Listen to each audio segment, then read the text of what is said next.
යාළුවනේ ඔන්න ඉතින් අපි ඇවිල්ලා ඉන්නේ අද දවසේ අවුකන රජමහා විහාරයට. ඔන්න ඉතින් අවුකන රජමහා විහාරයේ ඉඳගෙන අපි ඔයාලත් එක්ක කතා කරන්න සූදානම් වෙනවා අවුකන බුදු පිළිමය ගැන ලොකු කතාවක් ඉතිහාසයේ සඳහන් වෙනවා. ඉතින් ඇත්තටම අවුකන බුද්ධ ප්‍රතිමාව ගැන කතා කරනකොට ක්‍රිස්තු වර්ෂ 5 වන සියවසේ තමයි මේ බුදු පිළිමය හදන්නට වර්ණ කියන ගල්වඩුවා ඒ නිර්මාණයට වෙහෙසලා තියෙන්නේ. ඉතින් ඇත්තටම මේක දාස්සියන් රජතුමා කලාවම නිර්මාණය කරන සමයේ දාස්සියන් රජතුමා ගාව හිටපු නිර්භීතම සහ නිර්මාණශීලීත්වයෙන් වැඩිම ගල්වඩුවා තමයි මේ බර්ණ කියලා කියන්නේ. ඉතින් මේ බර්ණ ගල්වඩුවා විසින් ඔහු කලාවම නිර්මාණය කරන සමයේ ඔහුගේ විවේකයේ ගත කරන අවධියේදී තමයි මේ අවුකන බුද්ධ ප්‍රතිමාව නිර්මාණය කරලා තියෙන්නේ. ඉතින් මේ බුද්ධ ප්‍රතිමාව නිර්මාණය කරලා තියෙන්නේ ඉතිහාස කතාවලට අනුව මේ බුද්ධ ප්‍රතිමාව හදන කාලයේදී මේ ප්‍රදේශයට ඇඳිරිය දාලා තමයි මේ බුද්ධ ප්‍රතිමාව නිර්මාණය කරලා තියෙන්නේ. ඒ කියන්නේ දෙවියන්ටවත් නොපෙනෙන්න තමයි මේ බුද්ධ ප්‍රතිමාව වර්ණ ගල්වඩුවා නිර්මාණය කරලා තියෙන්නේ. හරි. ඔන්න ඒ වගේම තමයි මේ අවුකන බුද්ධ ප්‍රතිමාවේ කුංචි විශේෂත්වයක් තියෙනවා. ඒ තමයි ඔයාලා මේ බුද්ධ ප්‍රතිමාව දිහා ඉස්සරහා ඉඳලා බලනකොට ඔයාලට පේනවා මේ බුදු පිළිමේ මුහුණත හරි පිළිකුල් භාවයේ ඉදිරියට වෙලා වගේ තියෙනවා. හැබැයි මේ බුද්ධ ප්‍රතිමාවේ පැත්තකට වෙලා පිටුපස්සකට වෙලා බලනකොට ඔයාලට බලා ගන්න පුළුවන් මේ බුද්ධ ප්‍රතිමාවේ මුහුණත කොටස පසුපසට ගිහිල්ලා පපුව සහ උදරය ඉදිරියට ඇවිල්ලා තියෙනවා. හැබැයි මේ සිරසට වැටෙන ජල බිඳු නහය දිගේ ඇවිල්ලා පපුවේවත් උදරේවත් නොගෑවි තමයි මේ සිරිපතුල් දෙක අසල තියෙන කුංචි ධනාපුරේ හැඩයක් තියෙනවා.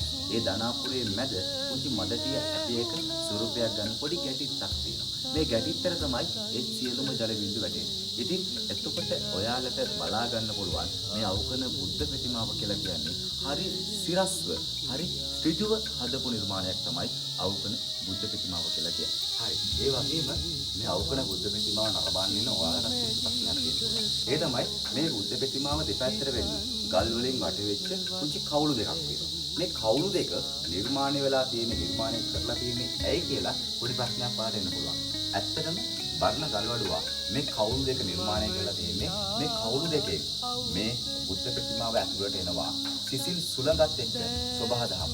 ඒ වගේම තමයි ඔක්සිජන් වායුව මේ පිළිමය අසලට එන්න තමයි මේ ගල් කවුළු දෙක නිර්මාණය කරලා තියෙන්නේ. ඇත්තට මේ ගල් කවුළු දෙක නිසා තමයි මේ බුද්ධ ප්‍රතිමාව රත් නොවි මේ බුද්ධ ප්‍රතිමාව නිර්මාණය කරලා තියෙන ගල රත් නොවි සිසිල්ව තියාගන්න තමයි වර්ණ ගල්වඩුවා ඉතාමත් ප්‍රයත්නයක් දරලා මේ ගල් කවුළු දෙක නිර්මාණය කරලා තියෙනවා.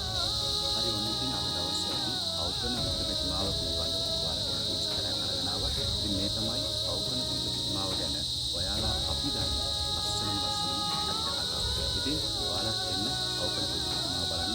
මේක තියෙන්නේ අනුරාධපුර ගාමිණී අවුකන කියන ප්‍රදේශයේ තමයි මේ අවුකන බුද්ධ ප්‍රතිමාව ඔයාලට දැක බලා ගන්න පුළුවන්. ඒ නිසා ආරාධනා කරනවා එන්න අවුකන බුද්ධ ප්‍රතිමාවත් ඔයාලා නරඹන්න. හැබැයි මේ අවුකන බුද්ධ ප්‍රතිමාව නරඹන්නට ආවට පස්සේ මේ බුදු පිළිමයටවත් නැත්තම් මේ සබහාදහමටවත් කිසිදු කරදරයක් නොකර මේවා ආරක්ෂා කරලා මේ අපේ ජාතික උරුමයක් වෙච්ච අවුකන බුද්ධ ප්‍රතිමාව ඉදිරි අනාගතයටත් පාර කරන්න පුළුවන් විදියට මේ නරඹන්න, දැක බලා ගන්න, වැඳ පුදා ගන්න කියලා අපි තමත් ආදරණීයව ආරාධනා කරනවා.